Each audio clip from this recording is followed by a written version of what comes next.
everyone, it's Joseph Roberson, aka Professor Joe, and you're with us today on the First 50.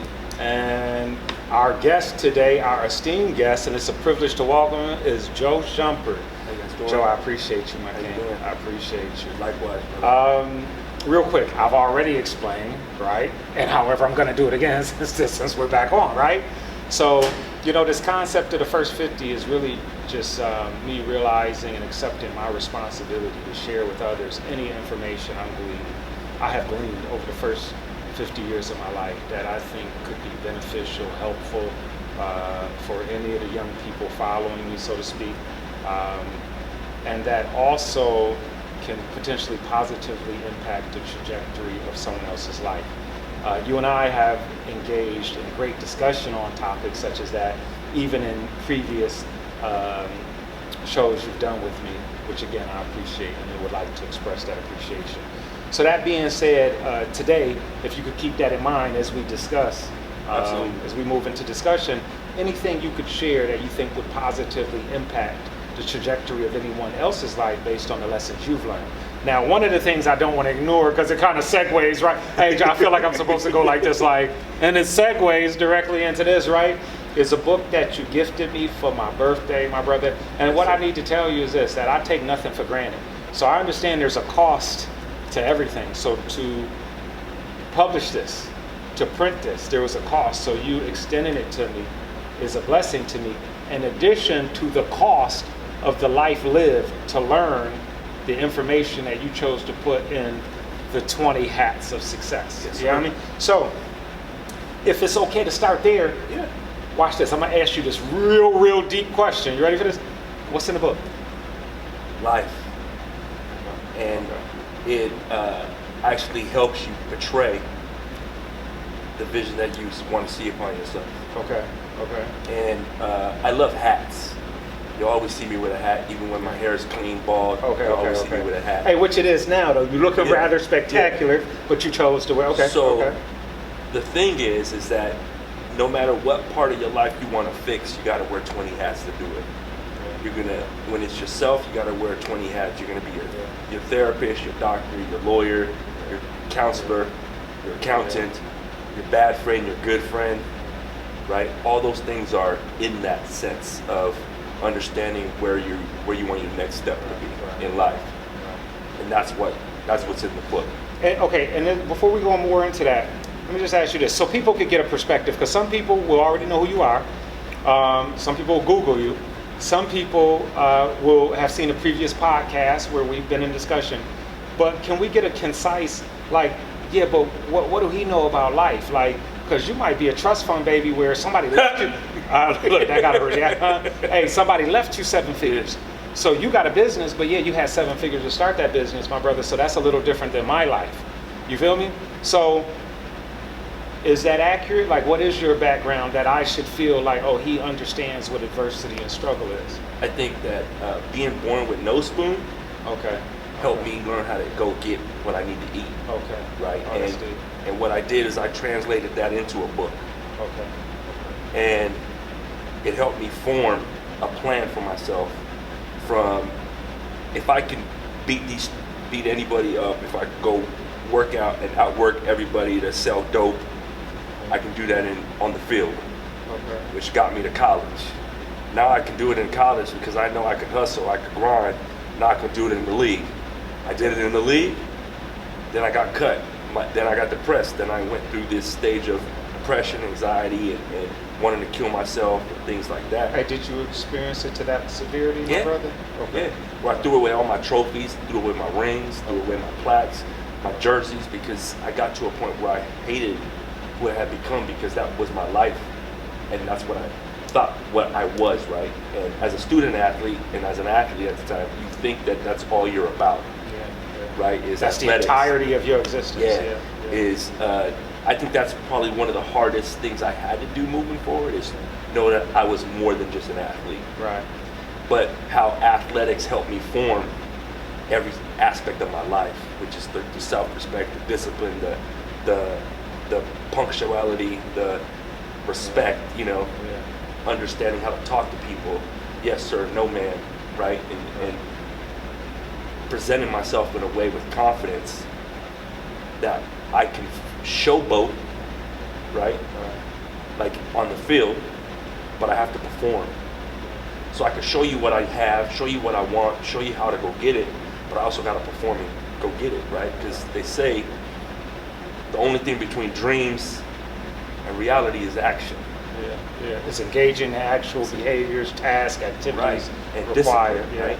The discipline part of that, and that's why I just, so many of these people who want to create these self-help books and teach people how to succeed and motivation, it is all about the dollar, right?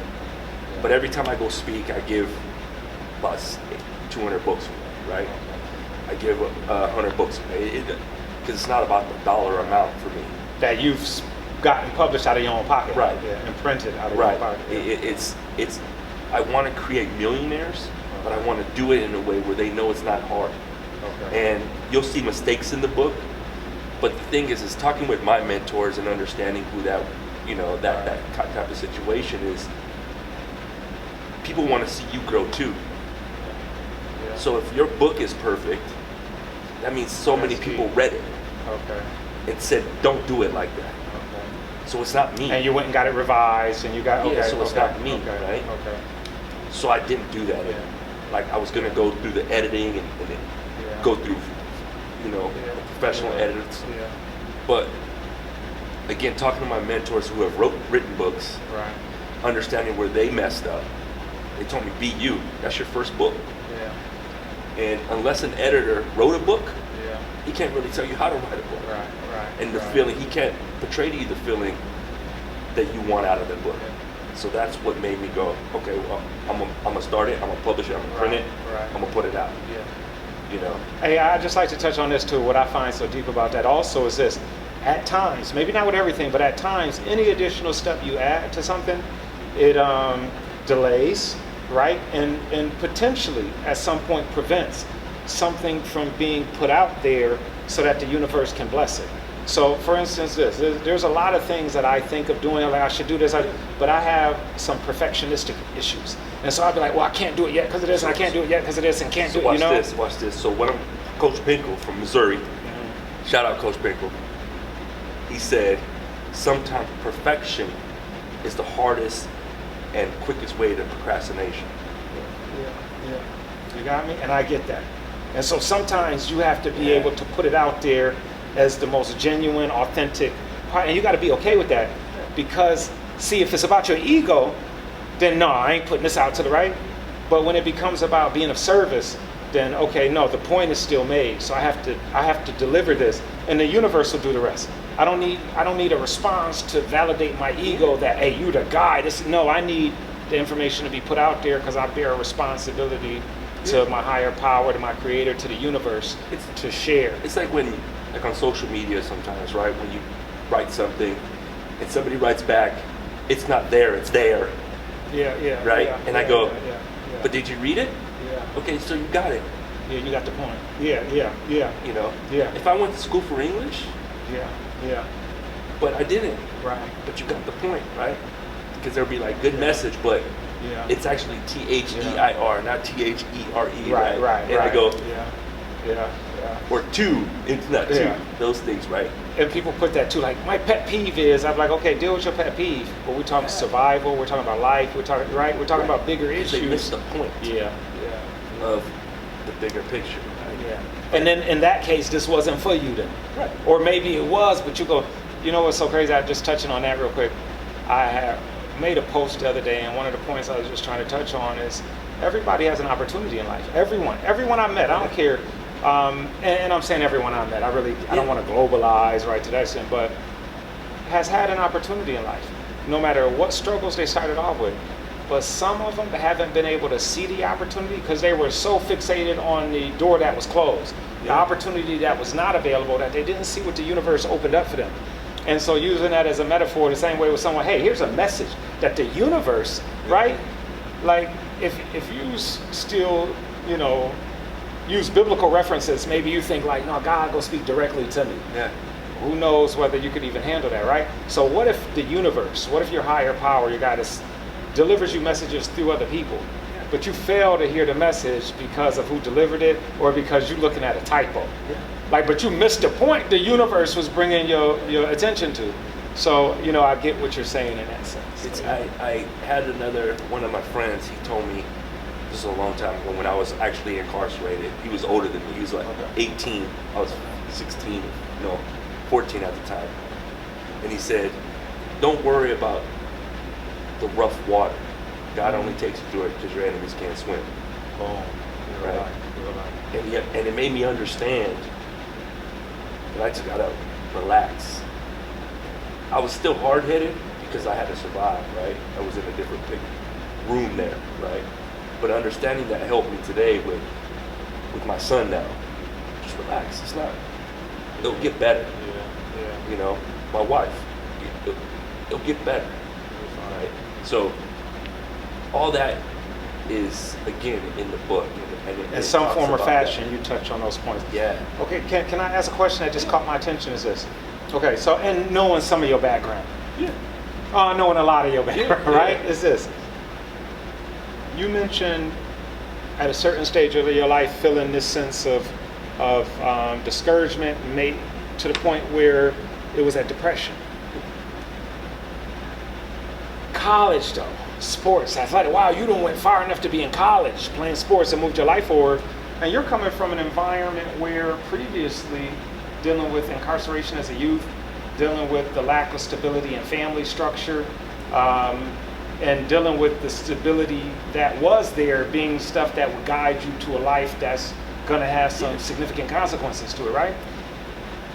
Once you get past that, how do you ever arrive back in a position where something is discouraging? After you get past that adversity, that obstacle, that mountain, isn't it clear sailing from there? Like, oh, life is beautiful? I think to answer that question is really moving forward with going from so low, and then thinking you're at the top, and then when you're at the top, you're thinking, well, I worked my ass off, but the world actually owed me this, right? And knowing that now I have to go to the next level because the world owes me that. Okay. And not being able to reach that pinpoint, getting cut, getting traded, getting waived, getting cut, getting traded, getting waived, getting shipped, getting cut, getting waived, which is the life of a real athlete. Yeah. That's the true journey no one's talking about. Right. Right? Yeah. Is you understand that gap is only a 2 to 5 year gap that you're really getting trade, cut, wave, cut, trade, ship, cut, right? And then during that gap, you understand that you haven't picked up no real life skills to survive after that hump, right? But also you get cut and you're just enough's enough, and you feel like, well, I gotta go do something else, and your agent puts you on the back burner because now he has a guy that's right and flying where he needs to fly, flying how he needs to fly, listening how he needs to listen, discipline, and all these things that you think you are, but he's just a little bit more than you, right? And people say it's politics, people say it's this, but again, that's just another, how they say it's either an excuse or a reason, right? Depending on who's listening. One of the two. So no matter what it is, who's doing it, who's saying it, it's either an excuse or a reason. So I never hold that to anybody. I never say it's because of anybody else I didn't make it. It just was something else for me. And I found it, right? And it was being a dad. Oh, wow. So it was like, that's the only thing that really makes me complete. Is it really? Yeah. Oh, it's being a family man. Okay. Yeah. Wow. You know what's so crazy? I hear you too, because I look at my life now. So yesterday was my birthday, right? Yeah. And it was my 50th birthday. So that's an event where people are looking at me like, okay, what we doing? And I'm like, well, okay, I'm at the crib with my family, and that's, so this is the irony. So they bought me a birthday cake. Yeah. Put the candles in, and then, okay, hey, make a wish, right? And then I didn't blow the candles out because we post-COVID. right? So I didn't blow the Yeah. candles out. But I took, my wife had put 5 candles in, so I took a candle out, gave it to her, one to my mother-in-law, one to my son, and one of my son's, the young lady he's dating, right? Yeah. And I was trying to use the appropriate terminology like partner, but then I was like, forgive me, y'all, Yeah. I'm 50, Yeah. right? So that being said, and I said, okay, everybody make a wish. In part, I did that, and my mother-in-law was like, oh my goodness, what a beautiful gesture. And I was thinking like, oh, okay, that's cool, because I didn't want to say I couldn't think of a Right. wish, right? Because the only thing that I could wish for I already have. I have my family next to me. I have peace of mind. We in relatively good health, right? I don't really wish for anything, so hey, here, this is what I'm gonna do. I'm gonna share my wish, so right? But I really hear what you're saying. But do you understand, like, for 9 out of 10 young men who might be listening, that sounds unfathomable. Yeah. Even when many young people first have kids, especially when you're young, it's like, hold on, I gotta give up all my Yeah. freedoms. I gotta give up my ability to be selfish and make decisions about my own best interest. And oops, my bad, hitting the mic if I'm causing static for anyone listening, Yeah. right? But it's like, there's a certain point in your life where that becomes the most wonderful feeling. To make decisions based on what's in the best interest of my family and the people around me. And that should not be confused with people who fail to pursue their goals, who go back and tell their kids, like, I sacrificed my goals for you. That ain't what I'm talking about. And, You know? and that's because they don't have communication. Break it down.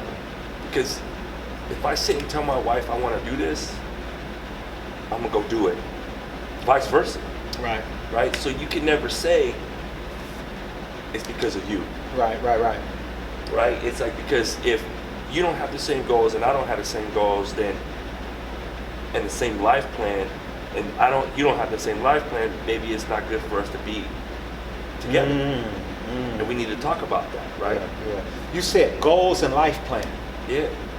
A lot of people never get to that point because, especially Western society, and I get it, a marriage is all about love. Like, right? That is love. But to a lot of people, that's not their interpret. But I hear you, so can you explain? Yeah. So understanding that if I love her, she loves me, I got to invest in her like she is in me. Because a queen can make moves, a king can't. Yeah, real life. So if Say that one more time for them in case they missed that. a queen can make moves, a king can't. Yeah. Right? Yeah. And like, that's why you always hear life is chess, Yeah. not checkers, right? It's, you understand, every time I talk to my wife about the things I'm doing, she knows it's for us. When I'm driving down here to speak, talk about the book, when I go to the office, when I go to, pick up a check, no matter what, it's never about me. Yeah. It's always about them. Yeah. I'm done with me. Hey, and I hear that because I feel that way. So I was thinking, I'm 50. It's the appropriate time for me to have a midlife crisis. I don't leave anything to chance. So I was trying to think, what is my midlife crisis going to be? So I bought my family another home. I thought my wife has been so patient over our past 20 years together that, hey, let's get some work done on the kitchen and make it the kitchen that you dream of, right? Yeah. Let's get some work done on any part of the house. You know what? I'm so sensitive. I gotta backtrack and I gotta look at the camera and say this, Joe, because there's some people. There's those couple people listening who like, well, why to facilitate her dreams is it the kitchen? Why does she get? She could have put a workbench in the garage if she wanted, people, right? Whatever made her happy. That was the point. Don't miss the point. Well, on that note, right? Yeah. It had nothing to do with the kitchen. Yeah. The thing is that a lot of people don't understand that. And again, maybe I'm wrong, Okay. right? But how I look at it is, men thrive on providing and protection. And grace don't kill me. But women, I feel, they thrive on making a house a home. Okay. In every aspect, protection of the home, loving the family, bringing the family to get, like, that's, making, so like, speaking for my wife, right? Like, that's what she loves to do, is make me feel manly, right? Okay. But that's like, in her sense of her protection, her providing, it's making my house a home, right? I send her flowers on Fridays because of that. Wow. Okay. Because it's my duty to do those things for me, right? Yes. But that's one more person that I have to serve. Yeah. Because if I stop serving her, that's what happens is you stop serving. And then the marriage doesn't work. Now it's, well, you take out the trash, or you take it, instead of, I'm gonna walk by and see the trash, I'm gonna take it out, right? Now it's Scott's job to take out the trash. Now he's old enough to take out the trash. Now, how old is your son? 5. Oh, wow. 5 years went that quick? Yeah. 5 years went that quick? Yeah. Oh, shit. Well, what am I tripping on? 50 years went that quick? Yeah. 50 went that quick. So it's like, that's his job now, to take out the trash, right? And that's something if he wants Hot Wheels, you gotta take out the trash every week.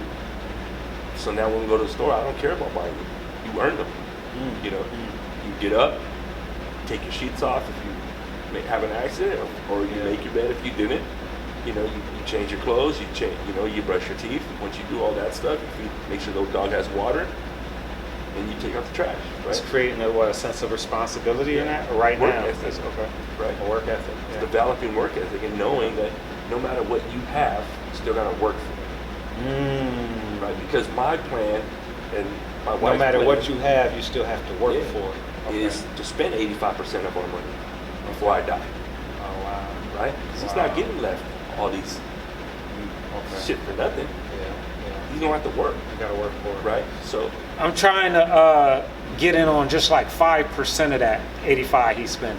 I'm saying 5%. Can I ask you a question about something you said earlier that kind of relates to what you're talking about now? You said teaching him no matter what you had to work for it. And then you use a word earlier when you're describing how you felt when I asked you about that transition from your youth and the success of just getting over that hump to experiencing this other level of distress and dismay, right? You used the word entitlement. And you said, because I felt in the world I was entitled to, and then I got past that, and now I'm entitled. That's something I often encounter. And I'm just wondering, I speculate for the sense of, for no other than the purpose of speculating, right? Because in the end, it just is what it is, but I still go ask why. Someone like, why do, and one of the things I attribute it to, which is not fair, because again, it's not like I did a study and a survey, right? With a random sample, right? But I remember there was a big argument when I was younger about like, do everyone get trophies? Like, we gotta add participation trophies because every kid deserves to feel like they were. And then it's so crazy because I wonder, does it set people up for failure to create this level of expectation and entitlement to what I'm owed and what I deserve? Because, hey, I know I did not perform as well on the test as this other student, but I deserve an A. I worked hard, and it's so crazy because in the classroom, students don't get it, but a lot of the athletes, I get it when it comes to the respective sports they play, right? You don't want to have a higher score on the scoreboard, but someone tell you, well, no, but technically that team won, no, because they played. They were good. They worked hard. Yeah. Do you know the challenges they had experienced? Like, that doesn't teach us that in life there's just a standard. And that's the problem, that a lot of it, again, when that does happen, right? When you give a trophy, for instance, right? If my son got a trophy and he just showed up, I don't think it's right. Okay. But again, it's like, if you're in 9th grade, 10th grade, and you get a trophy when you show up, I don't think it's right. Right. Because he can't go to class and get an A, a B, a C for just showing up. Right. So, a lot of people go, well, all you gotta do is show up and you get a C. Well, shame on you. Yeah. Right? But I think that the entitlement part of it, from the athlete's perspective, has a lot to do with them not feeling appreciated at home. Them not feeling appreciated off of what they do, right? Because either it's the coach or it's the parent telling them that that's what they're good, that's what they're doing, and that's what they're performing, that's where they perform. But a lot of athletics, your performance starts way before you step on the court or the field or the diamond. Most definitely. So if you're not getting well-rounded support, I think that's where I'm good, so I'm gonna do this, right? It's like, I knew that I was faster than people, but I also knew that there was somebody faster than me, right? But I didn't find that out until college. Right? It's like, and even at like when I played junior college football, right? It's like, yeah, there were some athletes, but you still didn't get the caliber that you get when you play Division I football. And I don't mean athletically, I mean discipline-wise, and I mean student of the game-wise, and I mean naturally gifted, right? Where everybody that comes on your team is an All-American, and everybody is a 3, 4, 5-star recruit. Right. Yeah. And then all of a sudden you see the ones where, hold on, like, let's say I'm a little faster, but we're similar in size and in physical stature. And then all of a sudden, like, hold on, all of a sudden there's this guy that's 6 inches taller than me and just as fast. And then it's just like, oh, and I have no ability to grow more because I desire it. I really want it, but that doesn't seem to work. Yeah. Hey, and he works hard. And he grinds. And he doesn't mess up. And he gets A's. And he's coachable. And he's respectful. You feel me? And he comes from and he's concerned with the campus community and being a great teammate and being a great player for his role and position and fulfilling his assignment. Everything. All that in one is a package. He or she, out there, he or she. He or she. Or they. Yeah. But they have them everywhere. At every university they have them, right? Yeah. So, what do you do then? Do you still give them a participation trophy? Yeah. Hey, why? Right. You ain't gonna get to, or you're at your job and this person just produces better than you. Yeah. This person is a better leader, but you still have people wondering, like, why did this person get this out? Well, are you being open, you being honest with yourself? But there's just so often this level of expectation, and I feel compassion for it. I'm not judging other people. I understand we're just humans, right? But sometimes you feel bad because you see where there's these situations they've been in life, sometimes even with other people trying to show them a courtesy. Yeah. Like, for instance, many of the athletes I work with in college who are coming out of high school, they're used to these environments where you failed to submit all your work all year. It's the last 2 weeks of school and the professor lets you know, hey, you're failing. Yeah. But this is what I'm gonna do. I'm gonna let you submit all your work that you missed over the course of the semester. You come to college, oh no, you missed a deadline? You missed a deadline. Yeah. Your Wi-Fi went out? Oh, sorry. Yeah, you in the library. Yeah, you got what I'm saying? And then there's that level of frustration where people feeling they were entitled to or owed something, not really understanding, like, that's not how life is gonna work. And it's also the quote unquote old folk tale of, just come be an athlete and we'll take care of the rest. Mm-hmm. Yeah, yes. Hey, yeah, because you run fast. But what I've seen from coming from a circle of friends who were all the elite level athletes as young people, but very few, if any, made it to that professional level, I've watched people become very jaded and frustrated and dismayed, disgruntled, and disillusioned with life because they really didn't have any other thoughts about their own identity or life. Which brings me to this, though. This is what else I wanted to touch on in terms of that entitlement for athletes. On social media, I see so many videos, and it's not just related to athletics. This is just the reality of what we reinforce in young people by what we celebrate, right? So you'll see so many parents now, including myself, right, posting videos of their children when it comes to some accolade or a play or something they made related to sports. And so because that's what we reinforce, we shape their belief that my identity is built on this, and this is what makes me celebrated, respected, cared for. But what if we started doing that when they were able to get through a math equation? Yeah. Right? What if you got hype, took off running out the bleachers, and was tripping and posting all online because your kid won a spelling bee? Well, wouldn't that reinforce those things in them to the point where we'd have different level of successes because we provide that reinforcement and affirmation that I'm celebrating you for your ability to use your cognitive abilities, I think that has a lot to do with again the type of kids that are growing up now. Okay. And then the kids that grew up when I was growing up, and the kids that grew up when you were growing up, right? Okay. And the gaps are there, the generations are different, but it's like finding